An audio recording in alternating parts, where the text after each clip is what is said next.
Oi, estrelas! Bom, faz um tempão que eu não gravo vídeos conversando com vocês. E pra gente retomar esse nosso papo, eu queria falar sobre uma coisa que eu acho super importante, que são os pactos que a gente faz muitas vezes inconsciente e que isso atrapalha completamente a nossa vida. Eu fico falando muito, né, sobre lei da atração, né, trazendo uma série de ferramentas de cura, de terapias, mas às vezes a gente precisa dar uma olhadinha para a origem desses problemas, né? Por que a gente precisa tanto se curar? Aonde é que a gente está errando? E é claro que não quero apenas falar, como também quero trazer uma terapia, né? Ou a indicação de uma ferramenta que pode ajudar.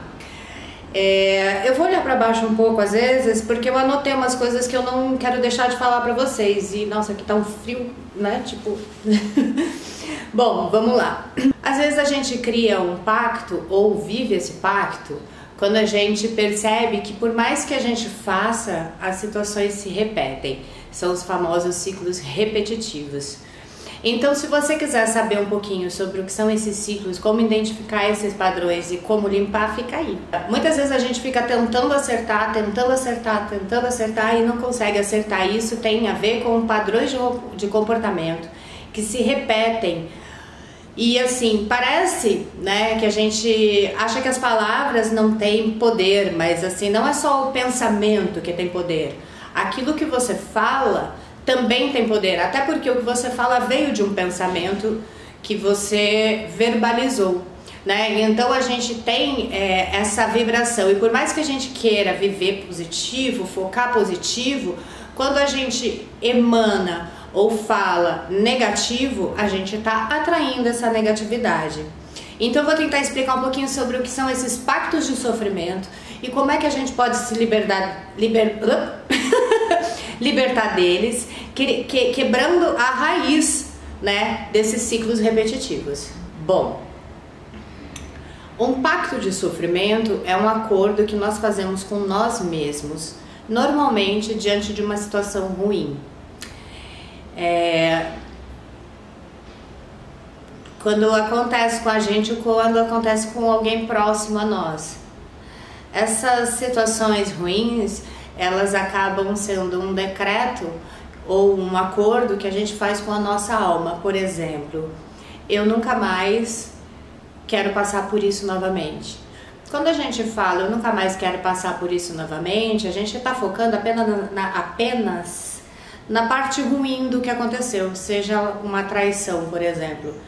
Só que esse pacto, ele vai além da consequência, ou seja, da traição. Para que você não passe por isso novamente, a gente tem que parar de se relacionar, a gente deixa de confiar, a gente espera que isso vá acontecer novamente. Então, o que acontece? Para você evitar uma traição, você evita os seus relacionamentos ou se envolve com pessoas que também estão vibrando nessa mesma relação, nessa mesma vibração. Quando a gente decreta esse acordo, eles na maioria das vezes fazem muito mais mal do que bem, né? Porque eles impedem com que você vença as dificuldades, eles impedem com que você crie uma nova história para você. E eles ou fazem o ciclo ficar parado, ou seja, eu não me relaciono mais para não ser traída, ou de tanto que eu tenho medo de ser traída, eu acabo atraindo isso. Então você não sai do ciclo, você fica ali naquele mesmo degrau da roda de Sansara. Teve uma época, até pouco tempo atrás, quando eu ainda tinha muito tempo, eu atendia pessoalmente as pessoas. Hoje em dia eu faço só mesa radiônica e atendo com tarot terapêutico apenas algumas pessoas que ainda são minhas pacientes ou minhas clientes de muito tempo. Mas nessa época eu tinha muitas queixas repetidas, né? Aquela pessoa só se interessa por quem não está interessado nela.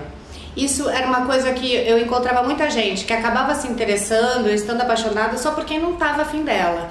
Ou então uma outra coisa era aquela pessoa que sempre é traída, ou aquela pessoa que sempre se envolve com alguém comprometido, ou seja, uma infinidade de padrões e cada pessoa cria e desenvolve o seu padrão, né? A pessoa que é sempre trocada, tipo namora, mas assim, quando a pessoa ela vai ficar com alguém, é com outra pessoa, ou seja, ela nunca é escolhida, né? Então, essa repetição de padrão, ou seja, isso acontece normalmente num nível inconsciente, quando a gente repete. Eu não tenho sorte, a gente está criando um padrão mental. Esse eu não tenho sorte, leia-se eu sou sempre traída, eu sempre sou trocada, eu me interesso só por quem não se interessa por mim e etc. Então esse eu não tenho sorte é uma repetição de um padrão mental que a gente leva a nível espiritual e que vai vibrar nessa energia. Então o nosso comportamento no cotidiano vai ajudar que essa crença se cumpra. Por exemplo, eu sempre acho que eu não sou interessante e a minha autoestima é baixa. Logo, se eu vou num lugar ou numa festa que eu poderia encontrar alguém ou conversar ou me divertir, eu sou a primeira a ficar de lado, de canto. Por quê? Porque eu acho que eu não sou interessante. Então eu vou meio que me isolar. Esse é o padrão normal. Logo, você deixa de ser interessante, porque o seu comportamento reforça seu padrão. Percebe? A gente vai agindo de forma a reforçar o padrão. E isso é um treco muito louco, porque a nossa mente, ela não é negativa ou positiva, ela é aquilo que a gente vibra. Então quando eu repito eu não sou interessante, por exemplo, a minha mente vai me ajudar a criar uma série de padrões emocionais, inclusive, que vá dizer pra mim, tá vendo? Eu tinha razão, eu realmente não sou interessante, porque a nossa mente vai fazer aquilo que a gente diz. Simples assim. Se isso é bom ou se é ruim pra gente, ela não tem esse padrão de julgamento. Então, essas atitudes normalmente são padrões que a gente aprendeu na nossa infância. Então, por exemplo, uma pessoa que foi criada num lar onde a mãe ela não era respeitada, ela vai acabar vivendo as mesmas situações parecidas na vida. E se essa pessoa vir e falar, não, eu não quero isso, eu vou me rebelar, e aí ela decreta que ela nunca vai passar por isso, ela também vai vibrar na mesma energia, só que através da negação, ou seja, ela não transcende aquela energia, ela acaba fechando o seu emocional, vai viver sempre desconfiada e infeliz. Ou seja, ela só mudou do lado, né? Mudou de lado, mas continua no mesmo padrão. Então, ou por exemplo, eu atendia muita gente que tinha crise de ciúmes, né? E essas pessoas achavam que apenas era insegurança. Só que elas não conseguiam enxergar o grande ciclo que é o ciúme. A pessoa ciumenta, em algum momento da vida, ela aprendeu que esse padrão, ele se manifesta através de uma crise física. A pessoa sente fisicamente aquilo. E por que isso acontece? Porque os gatilhos emocionais, eles estão na mente reativa. E o consciente não tem acesso, ou seja, a mente racional não tem acesso a esse gatilho, a essa informação.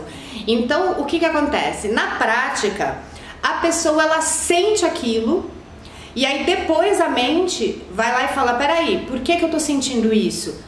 Ah, é por isso. Então a mente ela tenta justificar aquela sensação. Só que isso é um gatilho que não necessariamente tem a ver com a realidade do momento. Como é que eu vou explicar isso melhor? Por exemplo, uma pessoa que tem grandes crises de ciúmes. Eu tô falando sobre ciúmes, relacionamentos, porque são padrões que todo mundo vive, né? Todo mundo de alguma forma se relaciona. Então vamos dizer que uma pessoa que tem crises constantes de ciúmes, ela sente aquilo, só que aquele foi um padrão de uma experiência que ela assistiu ou viveu. Então vamos dizer que o gatilho seja um olhar diferente. A mente inconsciente, ela detectou um olhar que ela julga seu padrão pro gatilho. Às vezes a pessoa, ela não tá olhando diferente, mas a nossa mente detecta que é aquilo, então ela vai e dispara todos os sintomas físicos e emocionais, e a pessoa ela sente aquilo, e aí a mente consciente precisa justificar essa sensação. Por que eu tô com ciúmes? Aí ela começa a olhar, e aí ela começa a criar um mundo dentro da cabeça dela. E aí os personagens do mundo externo, ou seja, da realidade aqui e agora, eles deixam de existir no aqui e agora e passam a fazer parte daquele mundo que está dentro da cabeça da pessoa com ciúmes, que vai pegar todos os padrões negativos e vai justificar aqueles ciúmes.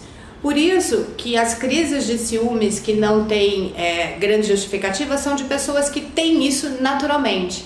São pessoas que desenvolveram os ciúmes e têm muitos problemas de relações por conta disso.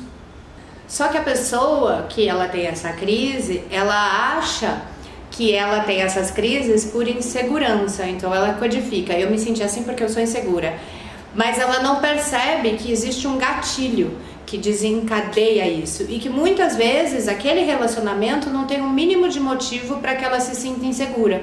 Mas é a maneira com que ela codificou todas aquelas sensações internas, aquele burburinho de emoções que fez com que ela tivesse esse gatilho. Por outro lado, quando a gente também vive esse padrão, a gente acaba se relacionando com pessoas que vão reforçar esse padrão, de forma a mostrar que a gente estava certo, eu tinha motivos para ter ciúmes. Essas pessoas, elas vão dar motivos para a gente se sentir enciumada, porque elas também precisam do ciúme alheio para se sentir amada e desejada. Aí começa uma loucura. Existem muitos padrões onde as pessoas elas se relacionam pelas carências e doenças, vamos dizer assim, emocionais e espirituais. Ou seja, uma pessoa ciumenta, ela precisa se relacionar com uma pessoa insegura a ponto de necessitar do ciúme alheio para se sentir amada. Então esses relacionamentos, eles vão se sobrepondo, então a pessoa ela não consegue sair do ciclo, porque ela emana isso, e ela vai encontrar pessoas que emanam essa mesma necessidade, aquilo que ela tem de pior para ela, que é se sentir mal dessa forma, insegura e etc, vai atrair aquilo que a outra pessoa tem de pior, que para se sentir amado precisa que a outra pessoa tenha ciúmes, e vai se comportar de modo a fazer a outra pessoa ter ciúmes. E aí esse ciclo ele acaba se fechando. Só que a pessoa ela só vai sair fora desse padrão quando ela conseguir quebrar. Aliás, ela só vai sair fora desse ciclo quando ela conseguir quebrar esse padrão. É por isso que a gente diz que o semelhante atrai o semelhante, né? Porque é quase como uma simbiose, onde um dá ao outro a paranoia necessária. E no fim ninguém tá feliz, mas estão alimentando as paranoias alheias. Então, esses pactos, eles vão trazendo pra gente a necessidade de se relacionar ou de viver situações que reforcem essa nossa sensação de inadequação, essa nossa sensação de não merecimento, porque no fundo, tudo passa por um não merecimento, né? A gente não se sente merecedor de ter o melhor, e eu falo isso o tempo todo. Isso é uma grande questão nossa, né, da humanidade aqui na terceira dimensão, que está tentando evoluir, e é difícil mesmo a gente identificar, né, essa crença base. Tem um vídeo no canal sobre crenças limitantes que eu acho que ajuda muito, mas é um vídeo onde eu fico falando, né? E aí, como eu postei um tempo atrás um vídeo do Agesta de limpeza espiritual, que eu vou deixar aqui a capinha para vocês verem e o link na descrição, esse é um vídeo que ajuda muito a quebrar essas crenças limitantes, porque ele vai fazer uma limpeza espiritual completa, inclusive das crenças que a gente traz de outras vidas, de outras eras, das energias, porque quando a gente tá para baixo, a gente abre a nossa vibração para energias mal qualificadas, então isso acaba piorando a situação. Então a gente parece que tem sempre uma carga, um peso em cima. Por quê? Porque a gente descuida da nossa própria vibração enquanto a gente tá mal, e aí a gente acaba ficando mais mal. E esse vídeo, ele é um processo de limpeza que deve ser feito durante 9 dias, mas que se vocês derem uma lida nos comentários, você vai ver que dá muito resultado. E tem muita gente que já se beneficiou desse vídeo. Então, como é um processo que eu sei que ajuda a limpar essas crenças, eu queria explicar um pouco para vocês o processo das crenças e dizer que esse vídeo pode ajudar, tá? Então, assim, se você tem algo na sua vida que você não consegue se livrar, que se repete, se repete, se repete, se você não consegue ser feliz no amor, no trabalho, na família, com amigos, Por que você não vai, faz um pacto positivo com você e tenta fazer uma limpeza realmente espiritual para que você possa mudar isso na sua vida? É óbvio que são 9 dias. Ah, ok, minha vida vai mudar completamente? Vai mudar completamente, só que o resultado disso vem aos poucos. Esse processo de limpeza, ele acontece durante os 9 dias, mas o resultado vem ao longo do seu próprio processo, de se manter em energia, de estar num pacto de melhorar, tá? Tem que fazer 9 dias sem parar e não pode interromper o vídeo. É um vídeo longo, então eu aconselho que você coloque para dormir, durma. É um vídeo subliminar. Isso significa que você vai ouvir a música mais alto do que os decretos e os números, até porque é muito cansativo para nossa mente racional ocupada em ficar pensando milhões de coisas, ficar ouvindo 45 vezes a repetição de um mesmo número. Porque é exatamente isso. O Agesta, cada ativação demora 45 repetições. Então é um vídeo longo, mas que é um vídeo que dá muito resultado. Você não vai ouvir exatamente os vídeos, não é para ouvir, é para prestar atenção na música, porque aí você dá um trabalho para sua mente racional, presta atenção na música, e aí a mente inconsciente pode se beneficiar da espiritualidade contida ali nos decretos. Tá bom? Então, façam, deem os depoimentos, me contem se vocês quiserem mais vídeos com essa temática, crenças limitantes, pactos de sofrimento, auto-obsessão, enfim. Só comentar aqui no canal. Não deixa de curtir, porque o YouTube, ele entende que quando você curte um vídeo, ele é relevante para outras pessoas. Então, pra gente chegar no 1 milhão, curta o vídeo, compartilhe, comente, tá? Que eu vou tentar responder ou pelo menos dar meu coraçãozinho pra vocês. E os coraçõezinhos é porque eu li. Um beijo e muita luz.